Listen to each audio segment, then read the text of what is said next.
ಎಲ್ಲರಿಗೂ ನಮಸ್ಕಾರ. ಮಿನುಗು ರಂಗೋಲಿ ಚಾನಲ್ಗೆ ತಮಗೆಲ್ಲರಿಗೂ ಸ್ವಾಗತ. ಗೃಹಲಕ್ಷ್ಮಿಯರಿಗೆ ಗುಡ್ ನ್ಯೂಸ್.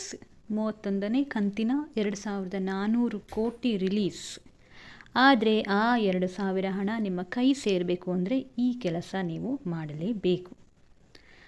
ರಾಜ್ಯ ಕಾಂಗ್ರೆಸ್ ಸರ್ಕಾರದ ಮಹತ್ವಾಕಾಂಕ್ಷೆ ಗ್ಯಾರಂಟಿ ಯೋಜನೆಗಳಲ್ಲಿ ಒಂದಾದ ಮನೆಯ ಯಜಮಾನಿಗೆ ಪ್ರತಿ ತಿಂಗಳು ನೀಡುವ 2000 ರು ಗೃಹಲಕ್ಷ್ಮಿ ಯೋಜನೆಯ 31ನೇ ಕಂತಿನ 2400 ಕೋಟಿ ರು ಹಣವನ್ನು ಬಿಡುಗಡೆ ಮಾಡಲಾಗಿದೆ. ಈ ಮೂಲಕ ಮಹಿಳೆಯರಿಗೆ ಸರ್ಕಾರ ಗುಡ್ ನ್ಯೂಸ್ ನೀಡಿದೆ.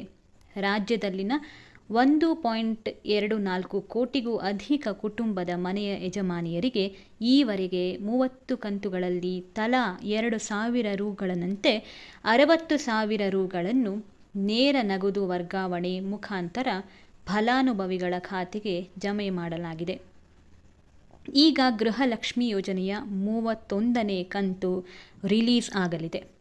ಇದೀಗ ಗೃಹಲಕ್ಷ್ಮಿ ಯೋಜನೆಯ 31ನೇ ಕಂತಿನ ಹಣ ಬಿಡುಗಡೆಯಾಗಿದ್ದು, ಇದರ ಭಾಗವಾಗಿ 2400 ಕೋಟಿ ರು ಹಣ ಬಿಡುಗಡೆ ಮಾಡಲಾಗಿದೆ ಎಂದು ಗ್ಯಾರಂಟಿ ಯೋಜನೆಗಳ ಅನುಷ್ಠಾನ ಪ್ರಾಧಿಕಾರ ಉಪಾಧ್ಯಕ್ಷ ಪರಿಷತ್ ಸದಸ್ಯ ದಿನೇಶ್ ಗೂಳಿಗೌಡ ತಿಳಿಸಿದ್ದಾರೆ.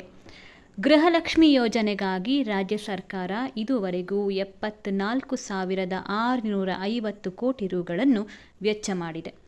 ಇದರಿಂದ ಫಲಾನುಭವಿ ಮನೆಯ ಯಜಮಾನಿಗೆ ಖಾತೆಗೆ ಒಟ್ಟು 62,000 ರು ಹಣ ನೀಡಿದಂತಾಗುತ್ತದೆ ಎಂದು ಹೇಳಿದ್ದಾರೆ. ಈ ಹಣ ಇದೀಗ ಬಿಡುಗಡೆಯಾಗಿದ್ದು ನಿಮ್ಮ ಖಾತೆಗೆ ನೇರವಾಗಿ ಬರಲಿದೆ. ಈ ಹಣವನ್ನು ಪಡೆಯಲು ಬಯೋಮೆಟ್ರಿಕ್ ಮತ್ತು KYC ಕಡ್ಡಾಯ ಎನ್ನಲಾಗಿದೆ. ಇದರ ನಡುವೆ ಸರ್ಕಾರ ಗೃಹಲಕ್ಷ್ಮಿ ಯೋಜನೆಯಡಿ ನಿಜವಾದ ಫಲಾನುಭವಿಗಳನ್ನು ಗುರುತು ಮಾಡುವ ಕೆಲಸ ಮಾಡುತ್ತಿದೆ. ಪ್ರತಿ ಒಂದು ಕುಟುಂಬದ ಯಜಮಾನಿಗೆ 2,000 ರು ಆರ್ಥಿಕ ನೆರವು ನೀಡುವ ಯೋಜನೆಯೇ ಗೃಹಲಕ್ಷ್ಮಿಯಾಗಿದ್ದು, ಆದರೆ ಅನರ್ಹರು ಕೂಡ ಯೋಜನೆಯ ಲಾಭ ಪಡೆಯುತ್ತಿರುವ ಬಗ್ಗೆ ದೂರುಗಳು ಬಂದ ಹಿನ್ನೆಲೆ ಸರ್ಕಾರ ಪರಿಷ್ಕರಣೆಗೆ ಮುಂದಾಗಿದೆ.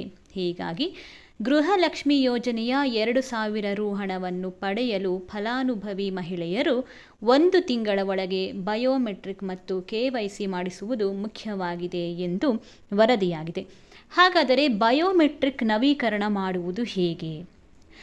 ಫಲಾನುಭವಿಗಳು ತಮ್ಮ ಹತ್ತಿರದ ಬೆಂಗಳೂರು 1 ಅಥವಾ ಕರ್ನಾಟಕ 1 ಕೇಂದ್ರಗಳಿಗೆ ಭೇಟಿ ನೀಡಿ ಚಾಲ್ತಿಯಲ್ಲಿರುವ ಮೊಬೈಲ್ ಸಂಖ್ಯೆ ಹಾಗೂ ಬಯೋಮೆಟ್ರಿಕ್ ನೀಡುವ ಮೂಲಕ ತಮ್ಮ ಖಾತೆಯನ್ನು ಮರು ನೋಂದಣಿ ರಿಜಿಸ್ಟರ್ ಮಾಡಿಕೊಳ್ಳಬಹುದು. ಅಲ್ಲದೆ ಫಲಾನುಭವಿಗಳು APL ಕಾರ್ಡ್ ಅಥವಾ BPL ಕಾರ್ಡ್ ಹೊಂದಿರಬಹುದು, ಆದರೆ ಆದಾಯ ತೆರಿಗೆ ಪಾವತಿದಾರರಾಗಿರಬಹುದು ಎಂದು ತಿಳಿಸಿದೆ.